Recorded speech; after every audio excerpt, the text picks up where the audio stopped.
Hey everybody, just want to do a quick little thing before this episode starts. This is one of our more sonically juicy episodes. We're getting over COVID, and that's why we didn't have a episode last week. Sorry about that. But thank you for listening this week.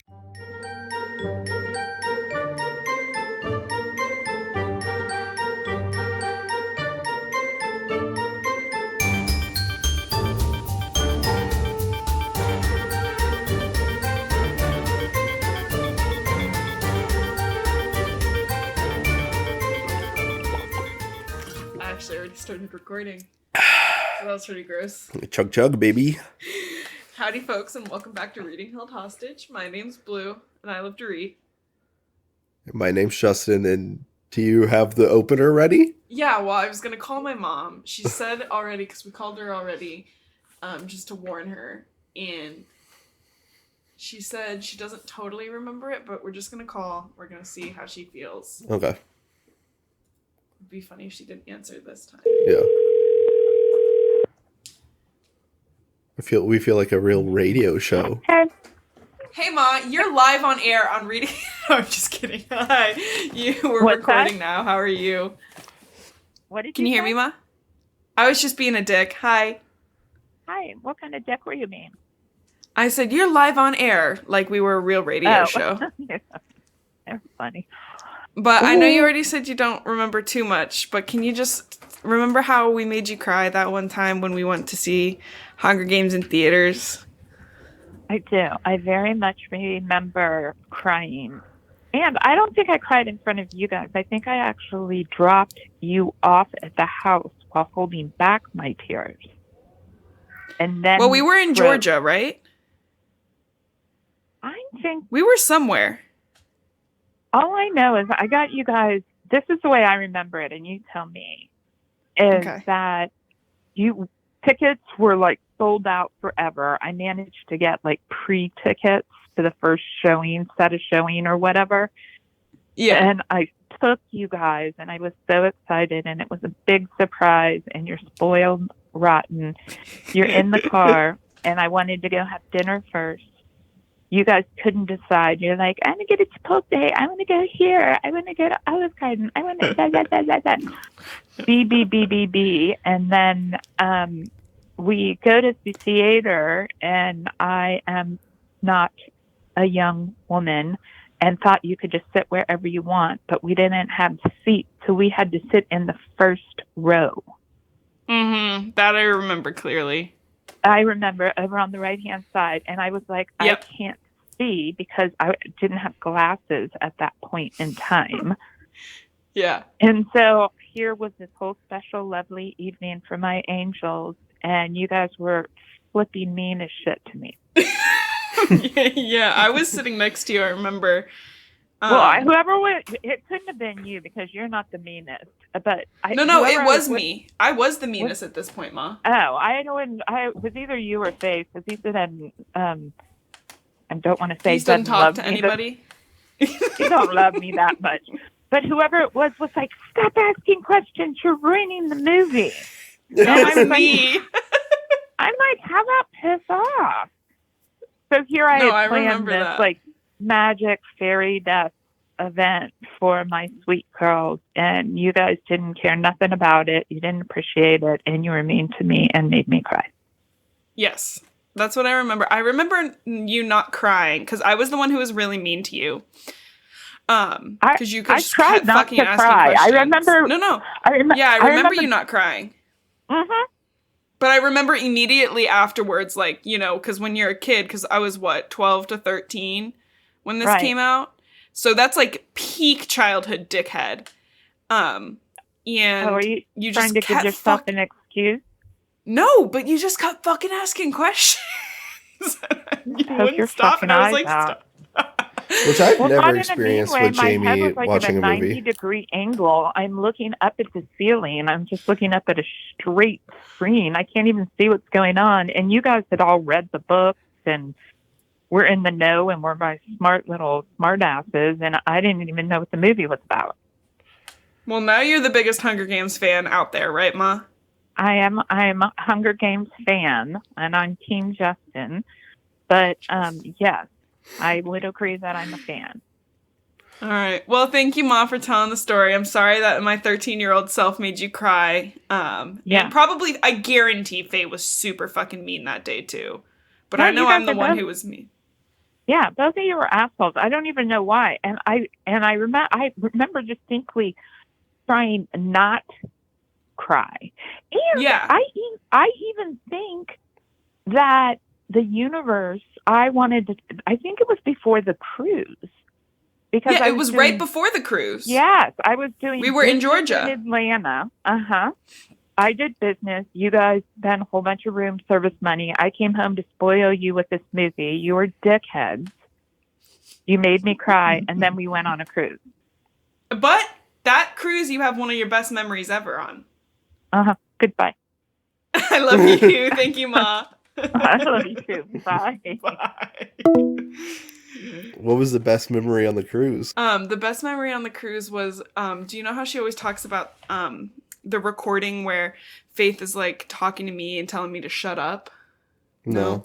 Basically, there's this recording where it's in the Bahamas on the cruise, and if you've ever been on a cruise, they're just like these fucking tight packed, absolutely just disgusting rooms. And so like Faye Beast and I were all in there, and then Ma. And it's night, and out of nowhere, Faith goes, "We're gonna sing," and we start singing, and basically just like the whole thing was super fucking weird. But like I'll be like singing, I'm like bah, and then Faith's like, "Blue, you're literally so bad right now. You're so terrible. Like you've got to stop singing right this fucking second." Damn, you sing like shit, dog. Literally. And then she's like, "All right, 1, 2, 3." And then like we'd start again, and she's like, "Oh my god, Blue." And so it's honestly 45 minutes of that, and it's one of my mom's favorite things. So that was the story of how we made her cry. I remember she didn't cry in front of me, but I remember like I was so mean. I was like, I think I just made my mom cry. Yeah. Which is pretty fucked. Hey, James, love you. Jamie James. Oh my God. She has so many questions. So many questions. And it was the premiere of Catching Fire. Not my top choice for someone to watch a movie with. I have also been told I'm not people's top choice to watch a movie with because I do tend to talk through the whole fucking thing. So like mother, like daughter. But it was the fucking premiere. Yeah. But I was 13, so I did apologize to her because I remember being like, I think I made my mom cry. That was so horrible. But all right, are you ready to hop into Catching Fire? Yeah, new book, baby. Tell me what happened last time. We finished the other book. Let's go. How did it end? You know how it ended. They did the berries, and they realized that this is full life now. It was not very smart to do that. Yeah. You're in this for life. No, Justin, I said very smart like a pun. Berry. Like very. All right. So, Catching Fire. Are you good? Our cats are in a mood today. Cat time. And yes, everybody, we will be having Alfredo yet again. I think this is our third recording where we're going to have Alfredo again. Have we talked about the Alfredo before? Yeah, we have. I was re-listening to some of the older episodes. You listen to this shit? I do, actually, just to see how you don't? You don't give our podcast views? Which reminds me, we passed 400 listens, which is pretty good. Again, we're not supposed to talk about listens, but who cares? We did really good. I'm happy that we're doing this. Mm-hmm. It's really fun. It is really fun. You really like it, so we should do more Warrior Cats. No, I didn't say that. That's kind of exactly what I heard. So. You need to find a new co-host if we do Warrior Cats again. Faith's friend Maria and my friend by proxy said she would do Warrior Cats with me. Oh, thank God. Okay, so this book is split into 3 parts like the last time. Part 1 is called The Spark. Mm-hmm. So we already discussed how I think Katniss is a big brat. But she had some growth last book. Ish. So the fun thing about us getting into the Hunger Games book is that instead we got COVID. Yeah, that was really fun. We took a little break. Didn't come back that night. Which sometimes we do. Sometimes happens. Sometimes you get COVID? And sometimes you get COVID for a week. Yeah, so. It's been like, what, a week since we recorded that first part. Not that anybody on the online would know that. Well, sometimes we like to be transparent about this podcast, like the Russian government. Yeah, they're so transparent. So that's a really good point, and I hadn't thought of it that way before, but now I am. Yeah. And I am actually ready to get into it. To hop into it. Oh, hop into... fuck! I messed up our first t-shirt. Our first t-shirt, yeah. Let's hop into it. And let's... Oh, wait, my nails aren't long enough to crack this. Oh, no, oh, no. I have anxiety, and therefore cannot keep my nails very long. Just gotta figure out how to... Got it! This is a clean restart. A clean restart. They don't know. All right, are you drinking anything fun tonight? Gatorade? Gatorade. Okay, I'm drinking a strawberry margarita from Cayman Jack's. All right. Chapter 1. I really like this book, and I really like the anti-Gale discourse I'm seeing on the internet a lot. Yeah. On TikTok. He's a fucking asshole. I know. Can we talk about the bomb? Because I want to talk about the bomb. Already? Yeah. Okay, for everybody who hasn't listened or heard Mockingjay, anything about Mockingjay, skip like 5 minutes in advance, because I can tell Justin's gonna be like pretty into this. Yeah. Yeah, we can talk about the bomb. Alright, tell me about the bomb. So, the bomb is... My nickname. It explodes first. Okay. And then waits. It's like a cluster bomb too, right? I don't know what a cluster bomb is. A cluster bomb is like a bomb they huck out of a plane and shotguns into 1 billion bombs. I guess. Yeah. Yes. Which is already against... Cluster bombs are against Geneva Convention. Okay. And like regular war rules. Yeah. But then it explodes and then stops. Mm-hmm. For a while. Yeah. Like, until rescuers get there. Yeah. And medics. Mm-hmm. And then goes off again. Yeah. Is that all you wanted to say? That's like 50 war crimes in one go. Mm-hmm. Yeah. You're right. Like... I'm not going to say anything about it because I have a lot of opinions about it. And we should wait till we get to there. Oh my god. Okay. Okay, so we're back with regular book Catching Fire. All right. There better not be a epilogue or what is it? No, there's not. And I already did like the whole, this is how society works. So yeah. At this point, we're starting book 1 or book 2. Chapter 1. Katniss is vibing in the woods, ignoring the fact that today is the day her victory tour starts.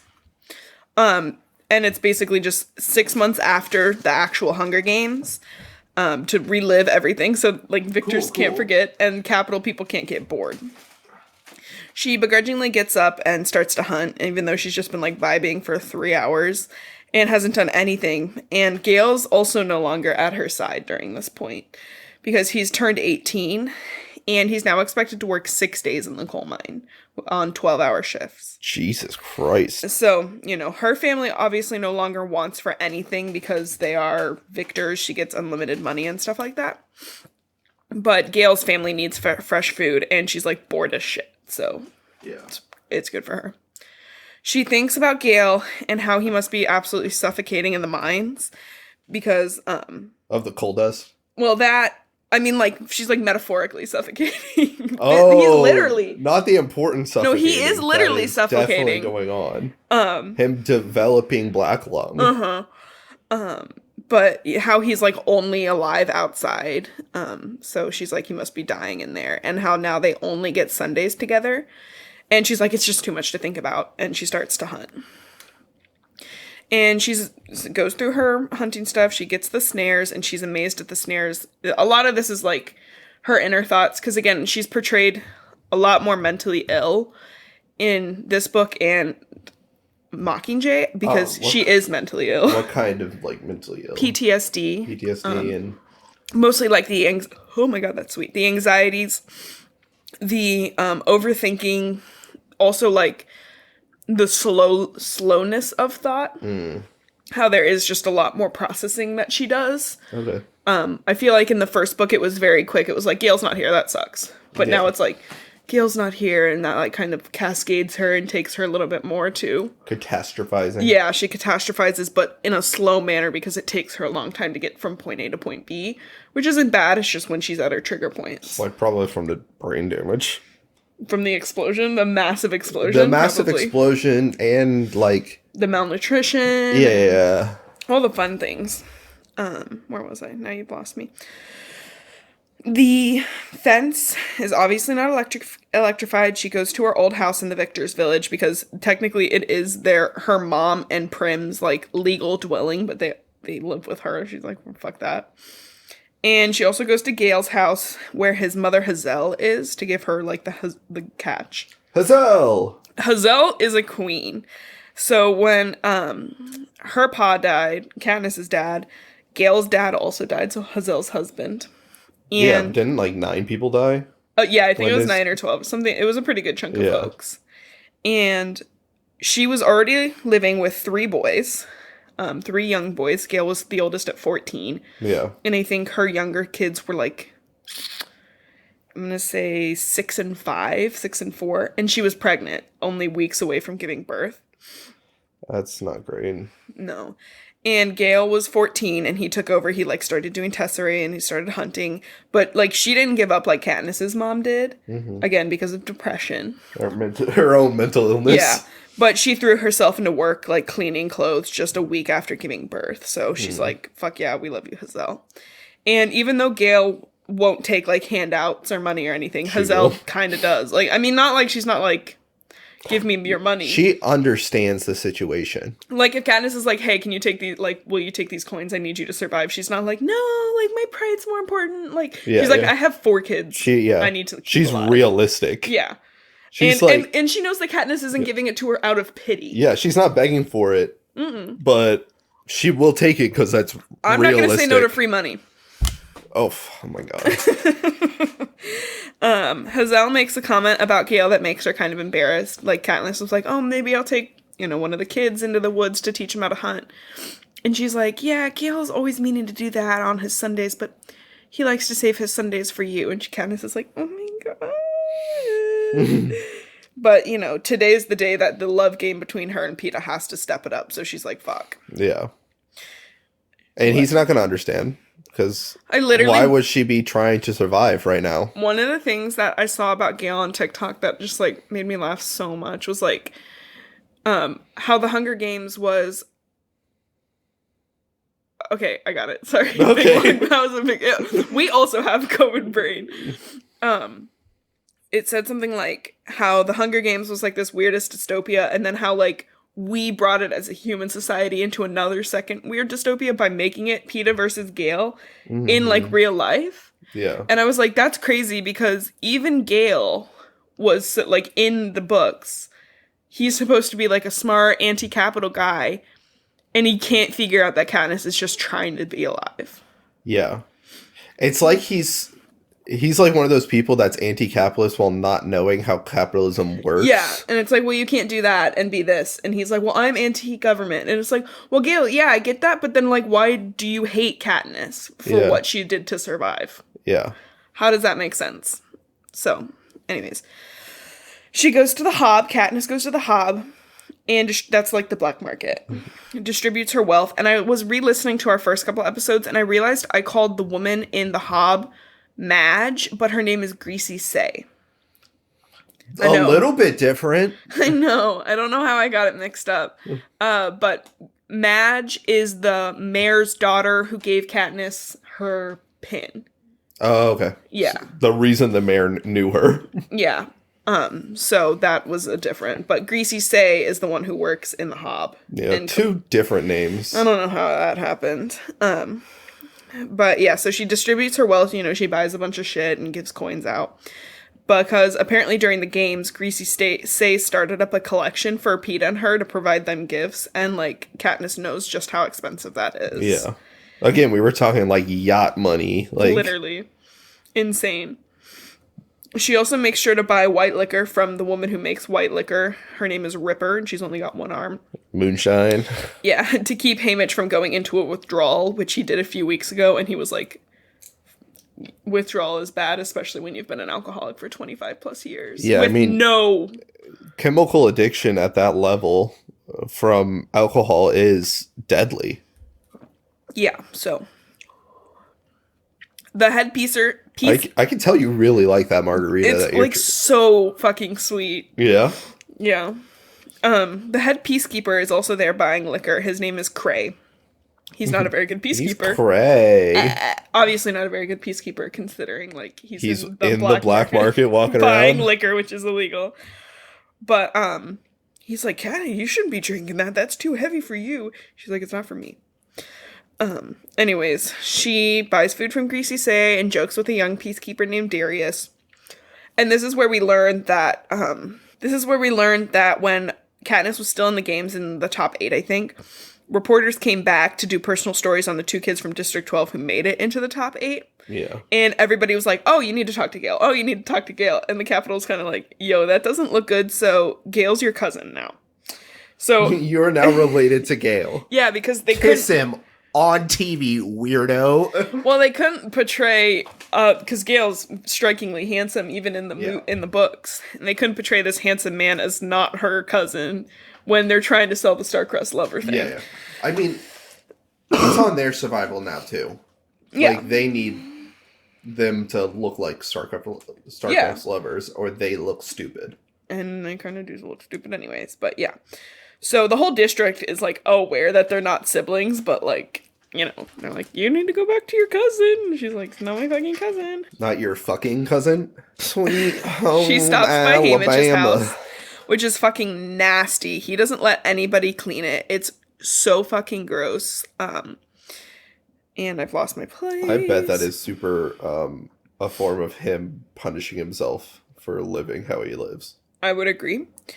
That just that feeling. Yeah.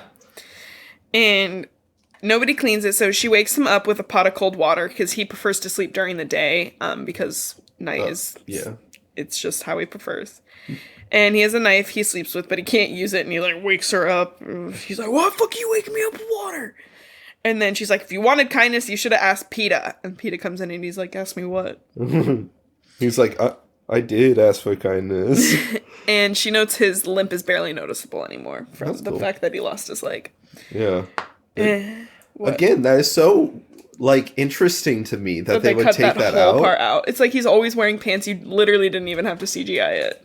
Like, I don't know. Like that. I feel like that makes PETA a more interesting character. Yeah, it just adds a little spice. Well, you're always kind of like thinking like, oh my god, he's doing all this stuff and he's got a prosthetic. Like he actually was injured physically and mentally, because they take away all the physical reminders of them being in. Yeah. It's crazy to me that you could have made him a really cool like amputee way before anybody was being aware of people with differing abilities. Yes. And just didn't. Yeah. And it's not even like you had to make it like they don't even make it priority number 1 in the book. Like Katniss is just like, oh, Peter's here. I haven't seen him in a while. He looks good and his limp is fine. Yeah. Easy. Like all you have to do is like make him wear a CGI shoe so it looks like a fake foot. And then you have some good representation of someone not letting that slow them down in an apocalypse. Yeah, so it's just interesting. She mentions it. This is also the first time her and PETA have talked in a while, and it's very formal and awkward. Like they have been since PETA found out that Katniss was just kind of playing him for the games. Weird that I felt like he knew. Yeah, I think he just really hoped. Yeah. He knew, but he's also a boy. Yeah, he's just a kid, like, and he How old loved is he? her. They're both 16. Okay. Actually, they're 16. They go in. Katniss goes into the game, and him go into the game at 17, and then in the third book they're about 18. Okay. she heads home, and her mother's being, like, really strange, and she's like, oh, Katniss, how was your walk? And in her brain, she's like, I wasn't on a fucking walk, I was hunting. And then she's like, what? And then, like, she sees a man from the Capitol, and she's like, oh my god, something's up. Yeah.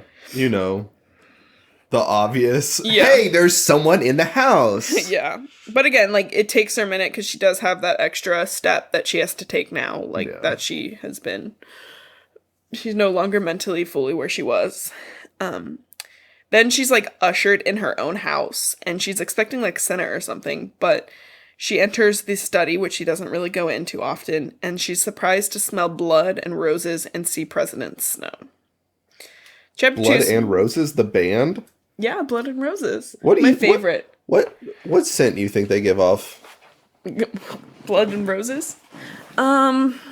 Probably lots of weed. Lots of weed? Yeah. Lots of weed, lots of sweat. Okay, I'm going. They're sweaty boys. Chapter 2. Katniss is like, yo, what the fuck? He's not supposed to be here. He hates me. And she's like, something is clearly very wrong. Immediately, President Snow... Oh, you gotta get serious for this part. Me? Yeah. No, my mic wasn't She changed her stance for this sentence. My mic wasn't picking up. But this is... I like this, because they agree immediately that he's like, don't lie to me, I won't lie to you. And she's like, all right, works for me. Yep. And, you know, I love in books when characters kind of pick something to hyper-focus on. And so she starts hyper-focusing on his lips. And she's like, I'm surprised that he even has lips. Because I was expecting snake lips. Yeah. And here they are, But surgically altered. Here they are, so juicy and kissable. Ew. What? He then threatens her family and makes it clear that he knows Gale is not her cousin. And he tells her there's a problem that started when she pulled out the berries, and that the head game maker should have blown them to dust. And at this point, it's clear that the previous game maker, Seneca Crane, has been executed because of this, because of letting her and Peeta live. Yeah. And all she can think about this whole time is his lips and how he smells of roses and blood, and she can't figure out where it's coming from. How did they not plan for that, though? How would they have? I know. It feels like if that's the case and you know you're going to take it away, what's going to be the recoil? Yeah. I don't know. But the president monologues about how her rebellion, as picking up the berries, as a girl from District 12, started uprising. Uprising leads to revolt and blah, blah, blah. And her response is just kind of like, well, the system must be very fragile if a handful of berries can take it down. And he's like, it is. Yeah. You're right. And she's like, I fucking got him. And he's like, no, you're completely fucking correct. Yeah. It's not even like a question. And she's like, can you just kill me now? Like, why are you playing this game with me? And he's like, would you believe it? If you saw, like, if you died, would you believe it? Yeah. That As a consumer of his game, I guess. Yeah. Oh, she slipped and fell off a cliff. And she's like, yeah, I wouldn't. And President Snow, he's like, I can see through your little game on loving Peeta and about Gale. And they talk about Gale a little bit, which makes her realize that President Snow in the Capitol knows about the kiss that they shared once. It was a while back when she got home. It was out in the woods, and she never told anybody, and they immediately went back to pretending they were normal, her and Gale. Basically, he just kissed her and was like, I just had to do that once. In the movie, doesn't Katniss run up and kiss him in the middle of everything? Is that what you're talking about? No, doesn't he have a video with the president? Yeah, I them think so. kissing? Yeah, because Yeah. in the movie, she runs up to Gale and kisses him as he's coming out of the mines with everybody around him. But in the movie, they portray Katniss as loving Gale a lot more quicker. Mm. But what actually happens is Gale knew that he loved her before she left, and that's why he's so extra pissy. Mm-hmm. So when they came back, he just, they did their day, and as they were going back through the fence, he kissed her and was like, I just had to do that once. Yeah. And they figured that out. Okay. Does that make sense? Yeah. So she's worried he's going to hurt Gale, but the president says he's only worried about how Gale would affect her dynamic with Peeta and therefore the districts. He's not going to kill Gale willy-nilly. And she's like, thank fucking God.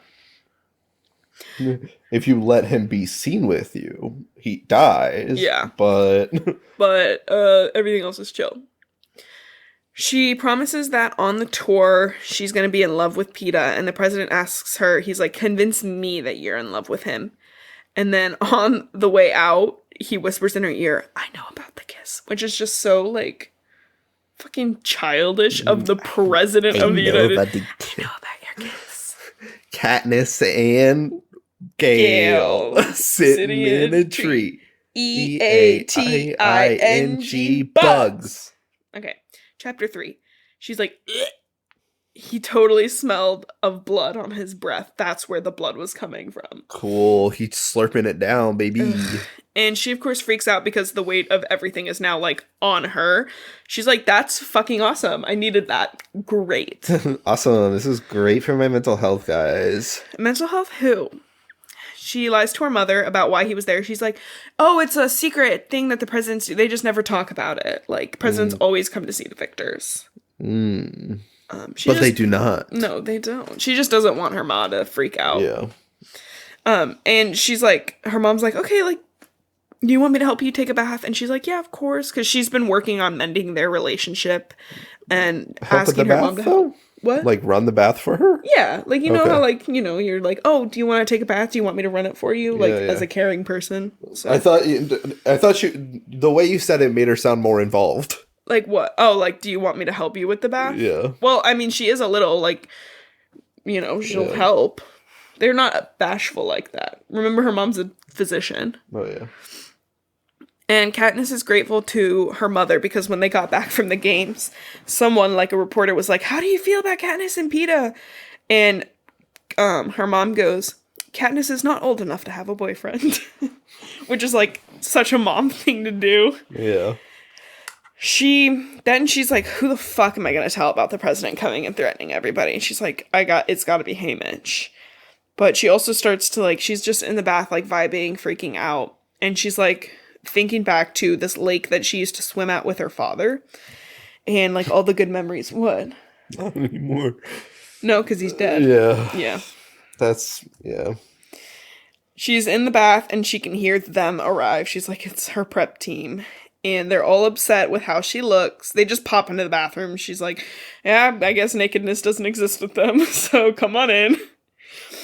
And where am I? Venia, I want to say their names because they're way more important in the books than they are in the movie. Mm-hmm. So Venia is upset about her eyebrows. Octavia is about her nails. And Flavius is concerned that somebody touched her hair. Nobody was allowed to touch her hair. She's like, nobody has. No, I haven't done shit.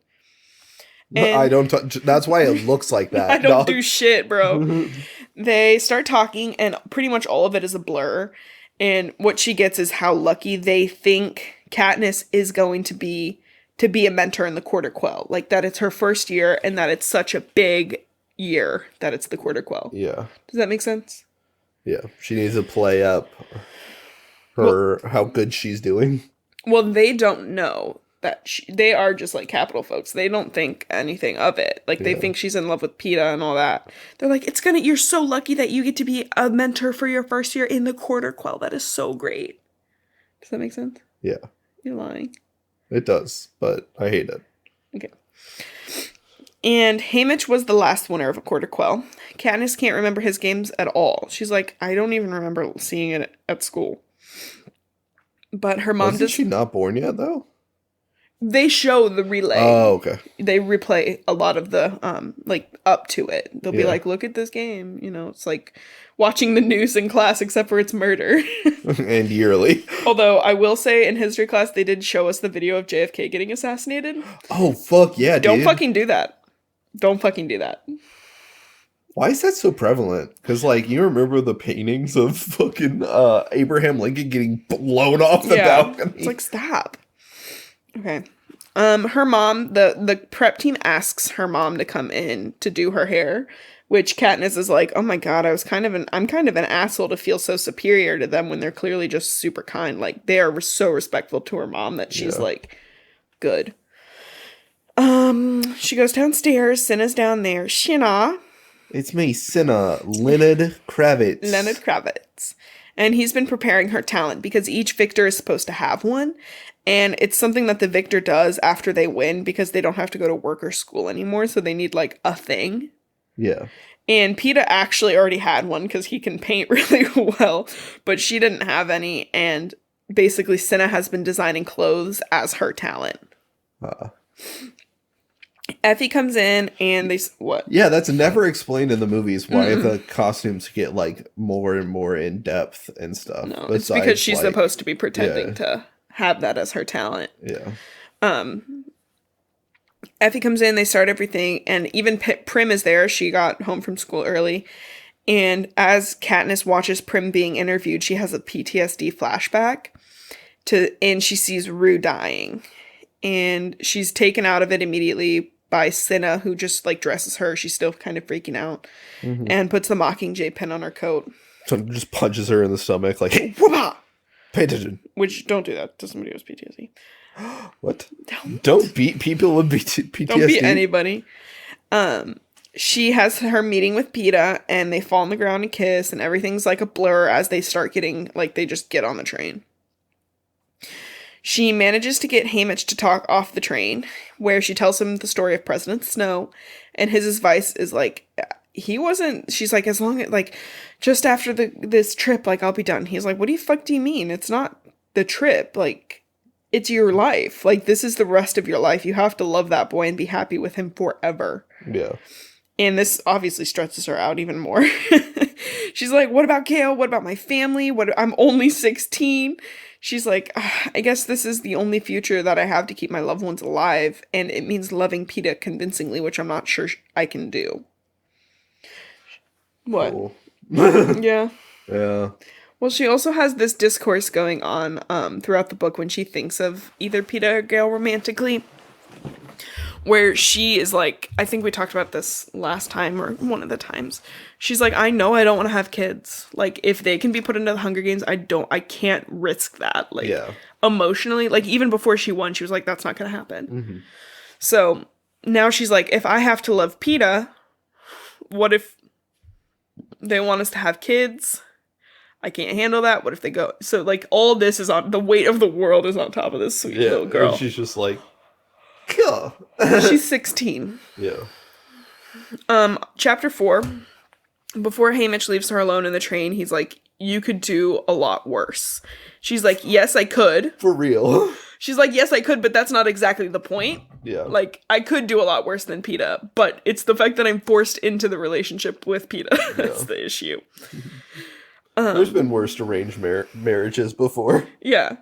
But she does spend the whole night thinking about how one of the few freedoms they do have in her district is to marry who they want, but not for her now. And she's worried that, you know, like I was saying, if she's forced to have children, they're going to go into the arena. Yeah. She thinks of Haymitch and how he does it all alone, and she probably would have preferred that scenario. Yeah. But then also she's like, she's like, maybe I should commit unalive or run away. But no, she's like, now I have to focus because a lot of people's fate is on the line. Yeah. Yeah, you can't just really fuck around with that. Yeah. It's kind of a one and done situation, and she'd be hitting it. Also, I wanted to say, if you had the chance to change your fate, would ya? Oh, I've lost my spot. Yeah, okay, so Katniss is awoken by Effie, because she has to get to work. Her prep team is getting to work. Like, they're not in the first district they go to, which is District 11, Rue's district. It's not cold anymore, so they have to do, like, a full body workout on her. And she's, like, pissed. And this is where we learn a little bit more about the Victory Tour. Typically, it starts in 12 because that's the least cool district and their party fucking sucks. And then it goes in descending order, skipping the Victor's district, capital, then back to the Victor's district. Okay. But now, it's going to go 11 to 1, capital, back to 12. Yeah. Not super important, but I don't know. Interesting. Lore. Interesting it's lore. Lorder. Lorder.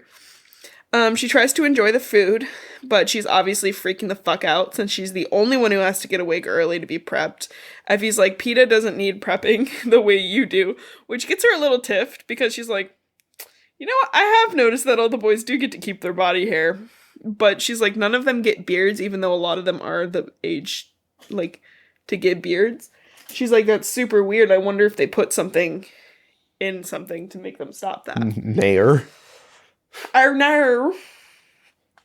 What were you saying? I said nair. I said Arnar. Yeah? So welcome. That was the end of the podcast. No, shut up. Okay. She then also gets prissy when her team gets upset that they can't do alterations on her. They're like, oh, you would be so pretty with these alterations. She's like, fuck you. If we only chop this off and move this around, you would look good. You'd look good. Right now you're fucking ugly. Where was I? At lunch, people start to notice her sour mood, but she doesn't do anything to change it, and she doesn't really interact. In fact, the train actually stops because of a malfunction, which throws them off by an hour and throws Effie into a big state. Like, Effie's like, oh my god, we're never gonna get anywhere. And Katniss, like, goes, nobody cares, Effie. And everyone, even Haymitch, is like, damn, no, bitch. you can't say that to Effie. And she just fucking leaves the train. She's like, fuck. And Effie or no, Katniss. Okay. She's just surprised to realize how warm it was, and she's like, I wonder how far we've gone. She's like, we've gone so far in a day, and I'm like, it's not a very Choo-choo, fast train yeah. if you've only gone from, like, Appalachia down south a little bit. Yeah. Unless the agriculture district's in California, which I can't imagine it would be. Yeah. She hears some footsteps. She's like, I don't want to talk right now. And Peeta is the one who answers, which surprises her because she thought it was Haymitch. And he's like, okay, you don't have to. But he wants to apologize to her. He says he wants to apologize for how he acted on the train before when they stopped talking. And he's sorry that he was just jealous of Gale. And I'm like, fucking growth. Like, Yeah. The maturity, we Gale love would never. it. Yeah. And in fact, doesn't. I can tell Instead, you that. War crime bomb. Yeah. No spoilies. Okay. Shut up about the war crime bomb. Gale does worse shit than the war crime bomb, believe it or not. Oh no. She also apologizes, like, I'm sorry, and he rejects it. And he's like, don't, like, you were just trying to keep us alive. And I'm like, oh my god. Healthy king. He proposes, he's like, we should just be friends. We need to stop that. Like, we need to keep each other alive. We're just friends. And That have to kiss for TV and not dying. yeah. And he's like, what's your like, or what does he do? He's like, can you tell me about what's bothering you? And she just, like, doesn't. He's like, all this time, I don't even know your favorite color. Just kind of to get her talking. Red, the color of my enemy's blood. Ah. But no, it's green, actually. And his is orange. Literally, it's green, so... And she's like, okay. I was yawning. And orange. And Are we good? Are we good? Do we need to take a break? No, I'm good. And it's orange. And she's like, ew, gross. Orange is gross. And he's like, no, not like orange. Like, not like Effie's hair orange. Like, hair. Like the color of the sun. Okay, so here's what's Oh my going God. on, everybody. I have COVID. Blue is COVID brain. slowly drinking a little bit more seltzer. But the I have main had thing... 2 sips. The main thing is she cannot breathe out of her nose. So Yeah. we are slowly getting that oxygen level lower and lower in Blue. Probably not. Ugh. Anyways, they talk about his paintings. She's like, I've never seen your paintings. And he's like, come on, let's go see him. Like, and then they go, and she's like, I gotta apologize to Effie first. That's not talked about at all either. His paintings? Yeah. No. And actually, I kind of like this. They go to see his paintings, and Peeta, she's terrified and pissed because Peeta has painted the games. And they're, like, fucking beautiful paintings. It's, like, Clove with her knives, the, like, glimmer mutt dog thing. But pretty much all of Katniss. And she goes, I hate them. And he says, what? Like, she's like, why would you paint this? Yeah. And he's like, why wouldn't I? I see them every night. Yeah. I'm getting it out of my fucking head. Yeah. Well, she goes, does that help? And he's like, I don't know if they help, but I would rather wake up with a paintbrush in my hand than a knife like Haymitch. Yeah. And he goes, do you really hate them? And she goes, I mean, they're beautiful, but yeah, I fucking hate them. Yeah. I'm like, fucking fair, eh? It's like, yeah, they look very good and trigger my PTSD. Yeah, and I fucking hate them. They arrive in District 11, and they get to see, like, the whole district come into view. Lots of open fields with cattle, like wheat, tall fences to keep folks in. Watchtowers with armed guards. And she can see men, women, and children in the fields. And she just is like, she's like, oh my God, I've never seen this many people. Like, this must be a huge district. Yeah. It's time for the program, and like their schedule, they have to do like public appearances, what are they called? Speeches, and then a dinner. And they're pulled out and ushered by peacekeepers, which pisses Effie off. She's like, they're treating us like criminals. That was a pretty good capital accent, didn't you think? That was pretty good. Yeah. Sounded like Pearl from Steven Universe for a sec. Oh, yeah. They get on the stage, and PETA gives, like, this big speech. Basically, when they give these speeches, they have, like, these note cards with their special Capitol-approved writings on them. What they're allowed to say. Yeah. But then, like, it's also customary for, if they had, like, a relationship with the tribute, to say a couple of extra special words. Yeah. So Katniss hasn't written anything because she, like, every time she tried something about Rue and Thresh, she panicked and freaked out and couldn't. Yeah. So PETA gives the speech, and she's looking around. She sees the family of Rue and Thresh on the podiums. She sees, they're like on podiums. They're like, hey, look, this family died. She sees Thresh's family, which is just an old woman and a tall girl, very muscular girl. She assumes it's his sister. And then she sees Rue's family, 2 parents and 5 younger siblings. Jesus. Rue's the oldest. Oh my God. She just notes that, like, they all look exactly like Rue. PETA finishes up his speech, and he goes, okay, I have one extra thing, and Katniss is like, PETA offers each family 1 month of their winnings every year for the duration of their life, which is, like, a fuck ton of money. Yeah. And this is really unprecedented. Katniss is like, is this even allowed? But she's also like, oh my God, what does this mean about President Snow's warning? And she's also kind of in the back of her head like, wow, PETA's really awesome for doing this. Yeah. Just realized my mic was really far away. But she's getting... Because he said it. He said it. He has to do it now. Yeah. And she's getting like a serious stare down from one of Rue's sisters, and she's like, what the fuck? And she realizes that it might be because she hasn't said anything about Rue and Thresh. Yeah. And that's like a total dick move of her. So just as they're getting moved on to the next, like, thing, she stops and she's like, I want to give my thanks to Thresh and Rue for their lives. She's like tearing out. She's like, I also want to thank you all in the district for the bread. And then someone whistles Rue's notes, her 3 notes. And then another old man makes her district 3-fingered salute. And the square erupts into fucking chaos. She realizes that this might be what Snow points at as an uprising or revolution. And as she's pushed into the doorway, she realizes she forgot her flowers on stage. So she turns and pushes past the peacekeepers to go get them. And just as she does, she sees the peacekeepers putting a bullet through the man's head. Noise. Yeah.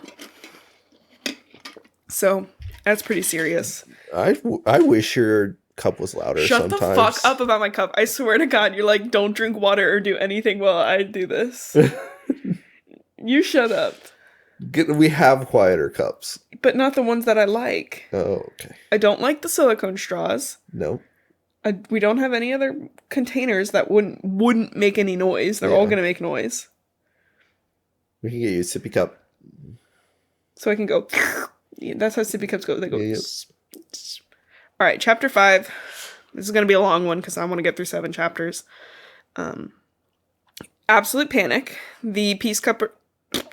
Peacekeepers. They have little cups of peace for you. Peacekeepers are pushing them around. Their team is very stressed, and they hear 2 more bullets being fired. Haymitch grabs them, and he's like, come with me. And he takes them all around the building and up into the attic and asks what happened. And Katniss is like, how the fuck does he know his way around here? He's only been here once. But they give the lowdown of what happened, and PETA is very confused, and so Haymitch goes, you have to tell him. And Katniss explains everything to PETA, which pisses PETA off, and you have to stop doing that right now. Are you done? I'm not doing nothing. Okay, so PETA is pissed. We can't just put that in the podcast. Yeah, we can. Ugh. Peeta's pissed. Pissed that they kept secrets. He's like, it has to stop. He's like, you guys think I'm too weak or inconsequential for knowing them. And they're like, no, that's not it. No way. No, they're like, actually like, no, that's actually not it. And he's like, no, it's fucked up. Like, you guys need to tell me. I have friends and family who are at risk now. Yeah. And I just fucked everything up. And Haymitch like is like, no, the reason we don't tell you things is like mostly because you're already so good at being in front of the cameras. And Peeta's like, well, awesome. Now I guarantee that Rue and Thresh's families are both going to die because of what I've just did. Because you guys didn't tell me. Yeah. And Peeta's like, you guys need to start telling me everything now. Because even back in the Capitol, even in the arena, you had your own little way to... He's fucking pissed. Yeah.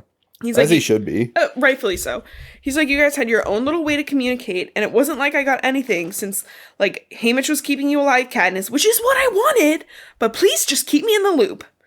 And he leaves, and Katniss and Haymitch are just kind of sitting there, and she's like, did you choose me? And he's like, yeah. Like, he's like, I had to. Yeah. Like, I had to choose one of you, and my reasoning is that Peeta was determined to protect you, so between the three of us, all working to protect you, I thought I could get you home. Yeah. Which I'm like, just kind of sweet. I feel like that's never discussed in the movies. No. She feels like she learned a lot that day. But everybody's just really self-involved. So, like, when they get to leave, Effie's like, finally! She's like, as we all know, I'm big on architectural design. And, it's kind of quiet. And then, Peeta's stylist, Portia, goes, ah, yes, I've heard that. But she's like, I was going around the building to see if I could, ask shit about the architecture, I don't know. And one of the peacekeepers poked me with a gun! And, so Effie's even recognizing some shit's up. Yeah. Peeta and her get a moment to talk and kind of, like, let loose a little bit. And Peeta's like, was that the only time you kissed Gale? And she's shocked. She's like, that's what you have a question about, really? Yeah. But what are you, straight, weirdo? Nerd. And then we kind of just go through like a montage, a blur of everything through the whole victory tour. The dresses, the speeches, the crowd, everything like that.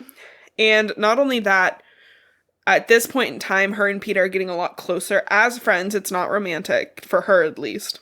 I don't know what Peeta's feelings are. Yeah. But he has started to recognize, because she wakes up and she fucking screams from her nightmares. Yeah. And he has started sleeping in her bed with her. In a not romantic, they're just like sitting there. Two buds sleeping in a big bed. Well, between the stress of the Capitol and like everything in her life, she stopped eating. She started losing weight. Sleeping pills weren't even working. Yeah. So he like kind of came in one day and his presence helped her sleep, but it's becoming like big gossip around the train. But finally they make it to a Capitol. Whoa. And I lost my place. Oh. I have a new drinking game for this show. Shut up. I know exactly what you shut the fuck up.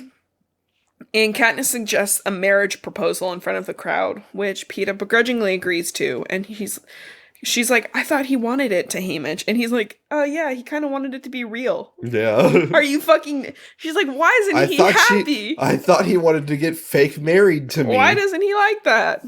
But they do this proposal in front of Cesar Flickerman. And President Snow makes a surprise visit. Oh my god. Visit on stage and gives his congratulations. And she stares into his eyes after they hug, basically asking, did I do it? And the president gives one small, almost imperceptible shake of his head. As no or yes? No. What? Shake. Oh, okay. Nod. Shake. You really stumbled through shake, so I didn't know if you... I did not. I've stumbled through the other half of this podcast, but that I didn't.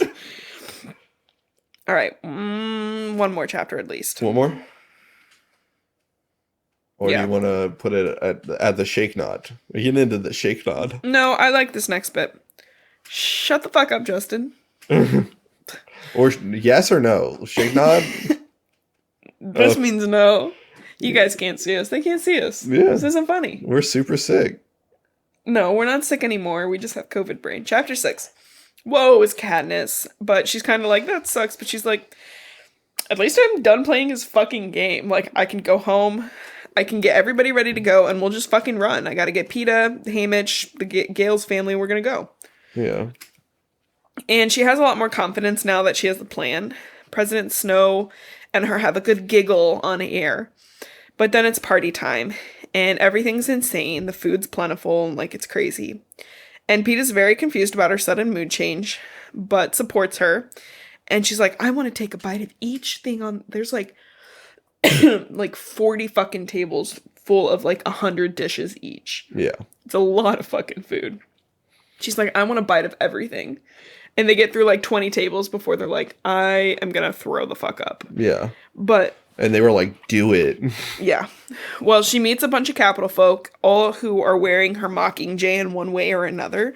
And this kind of makes her laugh because she's like, this must be pissing President Snow off so fucking bad. Yeah. Finally, she feels, like I said, stuffed. And they haven't even eaten a quarter of the food when her prep team is like, eat this tiny little glass will help. And they're like, no, not here. It's for the bathroom. Which insinuates that it is to make them sick so that they can keep eating. Oh yeah, which dog. Actually pisses Peta off a lot more than Katniss right off the bat. Peta's at his wit's end. He's like, sometimes you can think, like, it's not so bad here, but oh my god. He's like, all I can think about is people starving in the district. Like, how it's crazy that, like, they're rich. Like, now that we're rich, we're fine. And she thinks about Gale's family, who has to eat better than 90% of the people in their district. But one of the kids had a cough, and they opened a can of corn syrup, and everybody was like, oh my god, it's such a big deal, blah, blah, blah. Like, and they, again, eat better than everybody in the district. Yeah. So Peta goes kind of mental, and he's like, maybe we were wrong to try to subdue things in the Capitol. And Katniss is like, ugh! What? Bro, you can't say that! But nobody heard. So she's like, save it for the districts. They're interrupted by Portia, who introduces the new head gamer as Pluchart Heavensby. He's the head gamer. Who asks Katniss for a dance. They chit-chat, and he jokes about the punch. She's like, what the fuck are you joking about? But then she realizes that he's the game maker that fell into the punch bowl when she shot the arrow at the pig last year. And then they talk about the game a little bit more, and he's like, oh, I have a meeting tonight at midnight, and he, like, shows her his fancy watch, and a Mockingjay comes on and disappears. She's like, that was fucking weird. Yeah. But, like, she's, like, gets, like, a really strange feeling about this interaction, but she doesn't process it at all and kind of throws it away, honestly. That's kind of how she's been for... Ever? Yeah. Yeah. All the books. Yeah. They leave, and when she wakes up with Peta, who she says he's like, I didn't have any nightmares last night. He's like, fuck yeah, that's awesome. And she's like, I did have a dream where I followed a Mockingjay who was Rue through the woods, but he's like, you slept like you were happy. She goes, why do you never have any nightmares, to Peta? And he's like, oh, most of the time I just wake up completely paralyzed in terror, and there's no need to wake you up most of the time, as they're pretty much about losing you, so once I see you, I'm like fucking good. And she's like, fuck, he says all these really sweet fucking things all the time. And, like, these comments that, like, make it clear how he feels about me. And she's like, I'm just fucking using him. Let's talk about what just happened behind the scenes. What? Did you spill a shit ton of water? You silly Billy. You silly Billy boy. Oh, hell yeah, guys. I'm bringing some good shirtless energy to this podcast now. You gotta cut all the times I huck a loogie, please. Yeah. Yeah. I'm not editing this one. I'm really not. They arrive in District 12, where there's going to be a big dinner at the mayor's, and then a harvest festival, and, like, a route. And she's really excited because the Capitol's throwing this party, which means the district is going to have full bellies, which is really nice for her. And she's glad to be at the mayor's because her and Madge, like I said earlier, are friends. And Madge is the one who gave her the pin, and they can just vibe. Like, they don't have to do anything too crazy. Yeah. And Madge doesn't have, like, a lot of things to do in her life, too, just like Katniss does now. Because her mom has, like, these terrible headaches, and her dad is mayor. But Katniss is dressed up, looking for Madge, when she sticks her head into the mayor's study to say hi. But he's not there. But the TV's on, and she sees some dumb shit about her and Peta. And then out of nowhere, like, a beeping starts, and the words, like, update on District 8 show up. Yeah. And she's like, okay, I'll stay for a second. And it's a woman she's never seen before who goes, all textile production has ceased. Additional forces have been sent to District 8. And then they cut to a video of people rioting in the square. And Katniss freaks because this must be what the president calls an uprising. That's it. We're good. That's the whole book, actually. Damn, okay. Finished series. What do you think? Dunno mode. Yeah? Yeah. What do you feel? That's a lot of book. Yeah? Yeah. Want to tell me about it? How'd you feel? Give me more emotions. Do we need an emotion chart? Yeah, can we get an emotion wheel out? Yeah. My emotion is my back hurts now because I coughed. And that's what my emotion is. Yeah, I hate Gale. I think Pete is a sweet dude. Who's your Edward? Who's your Jacob? I think Gale is Jacob. Yeah. And Peta is Edward. Mm-hmm. But Edward after the third book, when he's like, I just want you to be happy. Yeah. And he stops being such a fucking asshole. Yeah. Because Peta's not an asshole. Yeah. Gale is. I hate Gale. Let me make this fucking clear. How do you feel about Gale? I hate Gale. If you had to tell me how you felt about I Gale. hate him. I hate Gale. Got anything to say? My wife is putting out some amazing TikToks lately. What am I doing? You should definitely follow us on TikTok at ReadingHeldHostage. Mm-hmm. A lot of our cats. Mostly of our cats. They're super cute, and I'm finally using our cats for clout. Yeah. I think our next bonus episode is going to be on Running Out of Time, by a woman whose name I can't remember. Is that a series? No, it's just the one book. Okay, guys. So I'm actually excited for this book. Are you really? Yeah. Really? Okay, Yeah. I'll do it. I was gonna say I'll do it eventually, but No, it's definitely a banger. did you read it? No. You just remember your brother reading it when you were young? Yeah.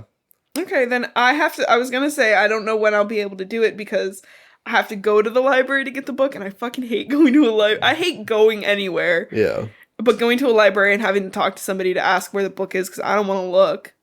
Because they decided nonfiction and fiction, switching that up would be really fucking cool. Yeah. Fuck that. There's a reason I reread my comfort books.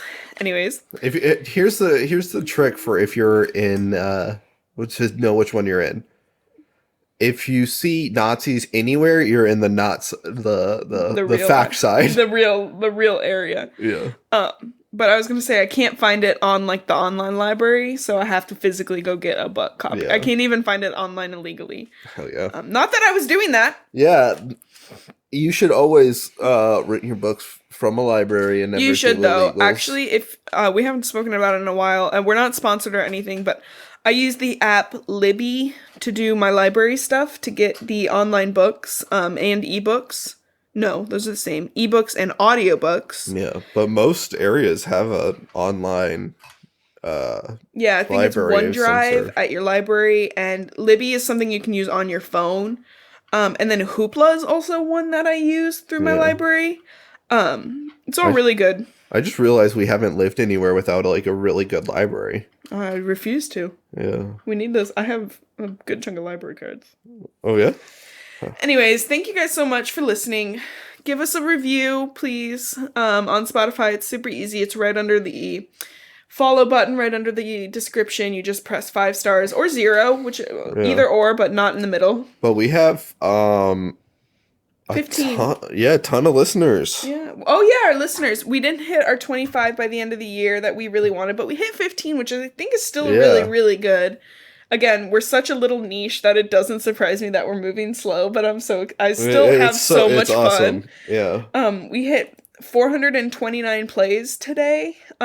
Not to brag or anything, but we're making fucking bank. How much do you think we made? About 2 cents, baby. $1.24. Oh! Booyah! So we're really just having fun making this, and luckily, like, Justin already had went crazy with buying all this stuff, so our overhead is completely negative, but it doesn't matter. So thank you guys for listening. If you leave us a review, thank you so much.